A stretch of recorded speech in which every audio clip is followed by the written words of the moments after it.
જોઈને હું વિચાર કરતી હશે, માસે મારા માટે કોક હારું ધરતી હશે.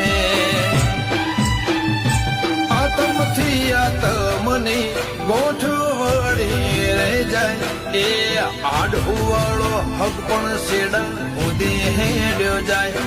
આતમથી આતમની ગોઠવણી રે જાય, એ આડુવાળો હક પણ સેડા ઉદી હેડ્યો જાય.